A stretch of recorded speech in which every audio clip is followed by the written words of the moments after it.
Graças e paz a todos, amém. Perdão por eu estar ruim da garganta. Eu tossi muito. E depois que ministraram sobre a minha vida, apareceu o anjo que eu ganhei ontem, na qual foi um arcanjo. E eu não sei o nome dele. E ele aparecia e ele descia na minha frente. E ele falava olá. Eu dizia olá. E eu perguntava, mesmo sabendo que ele era meu anjo, mas eu perguntava se ele cria que Jesus veio em carne e osso, morreu e ressuscitou. E ele falava que sim, que o Senhor tinha mandado ele descer ali para me buscar, em prol ao respaldo do servo dele. E aí ele me cobria com aquela asa e eu sumia daquele lugar.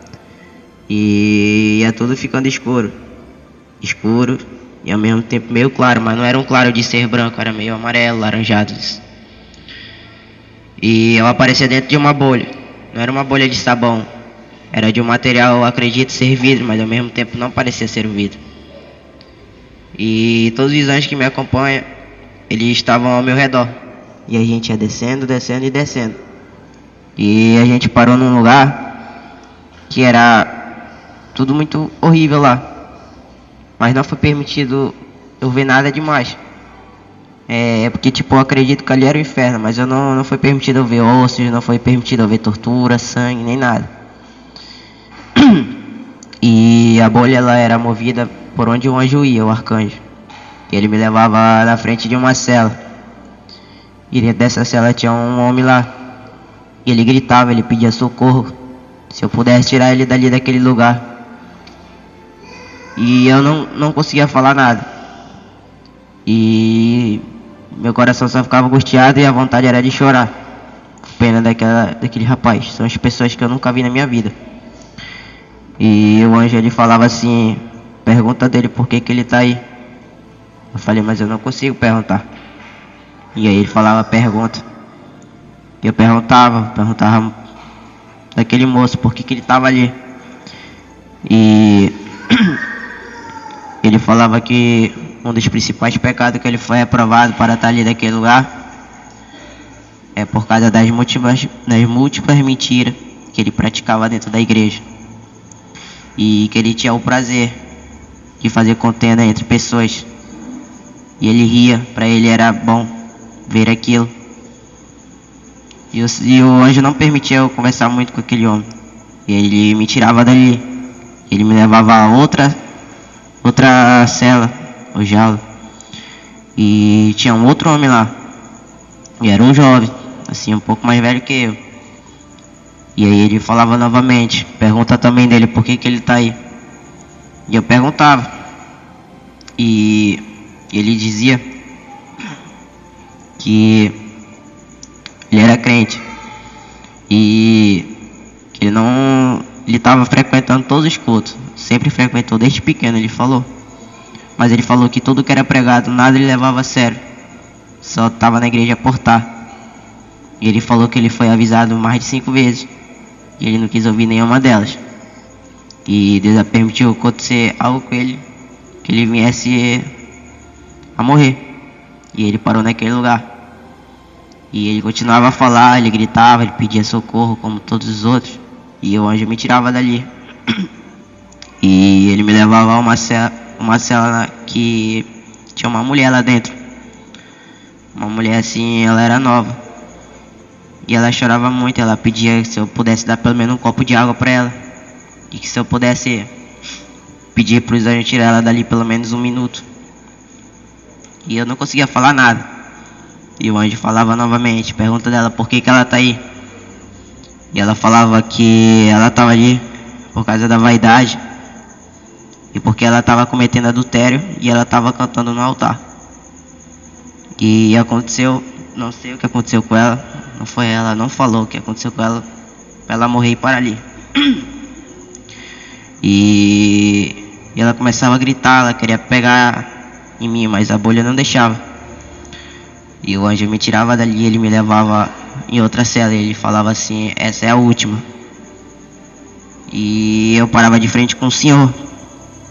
Mas assim, ele tinha cabelos brancos, mas ele não era o senhor, ele era um novo, assim, uns 30, 40. Mas ele tinha cabelo branco. E o anjo mandava eu perguntar dele o porquê que ele estava ali. E ele falava que os pecados principais que ele fazia era a prostituição por meio do celular. Ele mostrava o aplicativo do Facebook. E aquele homem, ele era pastor. E ele se prostituía com irmãs da igreja. E em seguida ele pregava no altar. E o Senhor permitiu acontecer algo com ele que eu também não sei o que é. E que ele foi parar naquele lugar. E aquele homem, ele falava assim pra mim, que se eu pudesse aproveitar cada minuto na presença do Senhor, seria o melhor que eu tava fazendo. Porque depois que morresse, naquele lugar é o resto da vida. Não tem como sair dali, não tem escapatória, não tem um fôlego de vida, nem nada. É todo o tempo tortura. A cada minuto, a cada hora, a cada dia, a cada semana. E ele mandava dizer para todos os meus familiares, ele falava assim, fala pra tua família, para eles seguirem o mesmo rumo que tu. E eu falava, tu conhece a minha família? Ele falava, não. Eu falei, por que tu tá falando isso? E aí o anjo me tirava dali. E o homem nem respondeu. E ele falava, o anjo falava assim, já tá na hora de você sair daqui. E aqueles anjos, eles ficavam ao meu redor e eles falavam santo, santo. E foi coberto de uma fumaça como se fosse um redemoinho. E dali eu já voltei pra cá. E foi essa.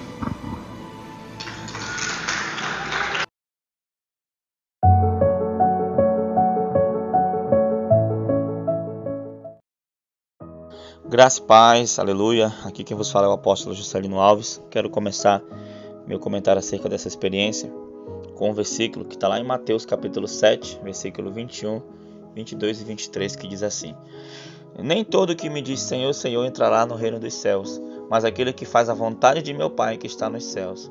Muitos me dirão naquele dia: Senhor, Senhor, não profetizamos nós em teu nome?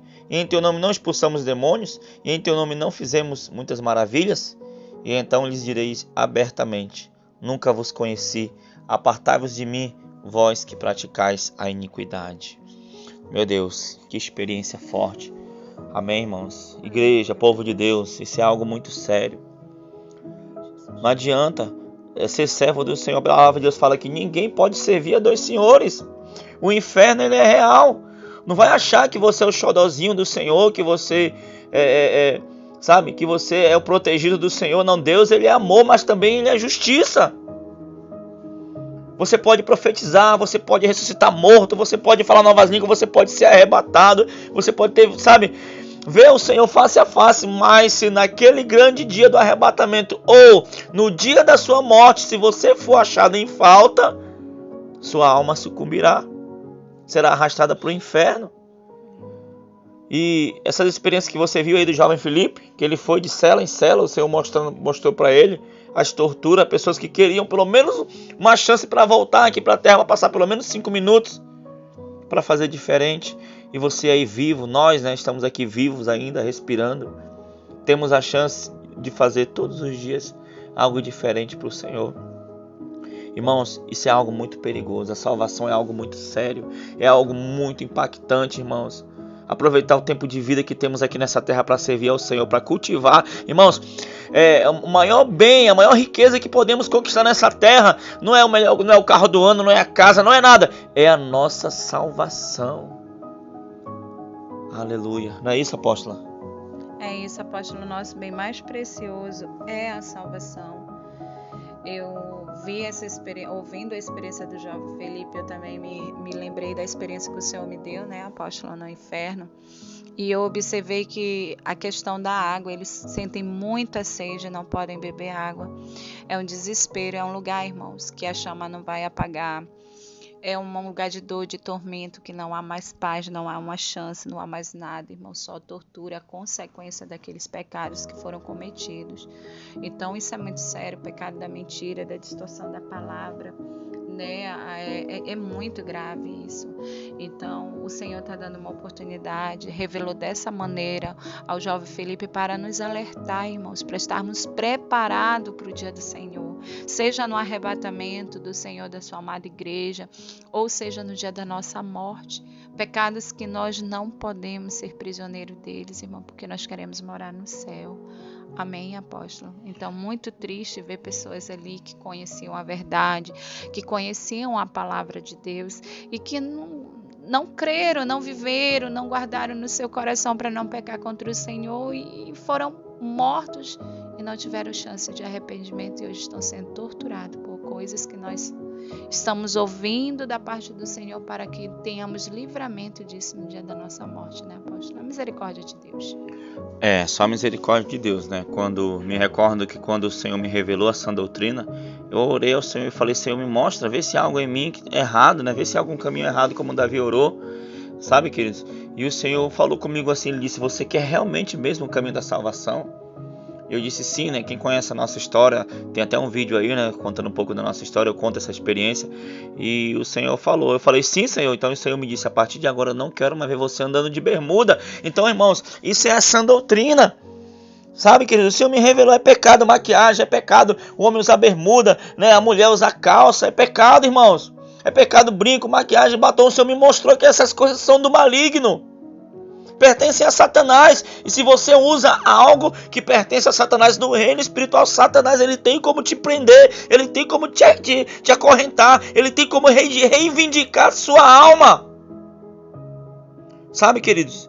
Então, o Senhor, ele tem um plano de salvação para nós, um propósito de salvação para a sua igreja, e ele tem nos alertado: santidade, sem santidade ninguém verá o Senhor. E você só vai ser santo, você sabe que a palavra santo significa separado. Se você só vai ser santo se você se separar das coisas do mundo. Aleluia. Então, né, que Deus ele possa tocar no seu coração. Espero que essa experiência deixe você, vamos assim dizer, com uma pulga atrás da orelha, que traga uma reflexão para você, uma reflexão na sua vida espiritual, para que você entenda que a porta é estreita, estreita e apertada é o caminho que conduz à salvação, largo e espaçoso é o caminho que conduz, né, à perdição. Sabe, queridos? Então, que possamos andar na porta estreita, dia após dia, vivendo nos caminhos do Senhor. Amém? Quero orar por você, em nome de Jesus. Senhor, meu Deus e meu Pai, querido Pai amado, apresento cada homem, cada mulher, cada criança, cada adolescente que chegou até aqui, Pai, no momento da oração. Eu peço a Tua graça, eu peço a Tua misericórdia, eu peço, Pai, que o Senhor crie em nós, Pai, um sentimento de urgência, um sentimento, meu Pai, como a Tua palavra diz, desenvolver a vossa salvação com temor e tremor. Então que possamos sentir isso, temor e tremor. O que é isso, Senhor? É temor, respeito e medo, Senhor, meu Pai querido, Pai amado, medo que vai gerar um respeito, um respeito que vai gerar um amor por Ti, um amor, Senhor, que coloca no nosso coração o desejo de morar no céu com o Senhor, o desejo, meu Pai querido, Pai amado, de fugir do inferno e morar no céu com o Senhor. Pai querido, Pai amado, então, meu Deus, trabalha, Pai, nossa salvação, vai nos revelando, Pai, revela, Pai, se há alguma coisa na nossa vida, em nosso guarda-roupa, Senhor, no nosso carro, em nossa casa, algo, Pai, ainda que te desagrada em nosso corpo, Senhor, vai revelando, Pai, vai mostrando aquilo que não pertence a Ti, Pai, para que naquele grande dia, Senhor, da Tua volta, ou no dia da nossa morte, não venhamos se achar em falta, Pai, mas que possamos ser chamados de Teus servos bons e fiéis, Senhor. Abençoa, Pai, cada um dos Teus filhos, Pai, cuida, Senhor, cuida, meu Pai querido, Pai, mas não nos deixa, Senhor, Pai, mas nos ajuda, meu Pai, a alcançar a nossa salvação, Pai. Abençoa cada um dos Teus filhos, Senhor, a Tua igreja, aviva a Tua igreja, aviva cada um dos profetas, Pai, que nesse momento se encontram frio, que nesse momento se encontram, meu Pai querido, Pai, desanimados, Senhor, que não pensam mais nas coisas lá do alto, que não pensam mais em salvação, Senhor. Talvez as lutas, as dificuldades da vida trouxeram, Pai, desânimo. Pai, eu peço, Senhor, que o Senhor visite cada um, Pai, e dê um ânimo novo, Pai. Cuida de cada um dos Teus filhos, Pai. E muito obrigado, meu Deus, desde já, em nome de Jesus. Amém e amém. Que Deus abençoe cada um de vocês em nome de Jesus. É tempo de pregar o evangelho da verdade, viver o que se prega, ter na vida santidade.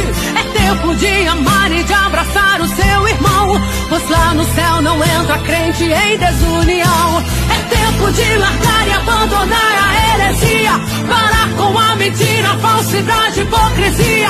É tempo de acordar e de se despertar, pois a qualquer momento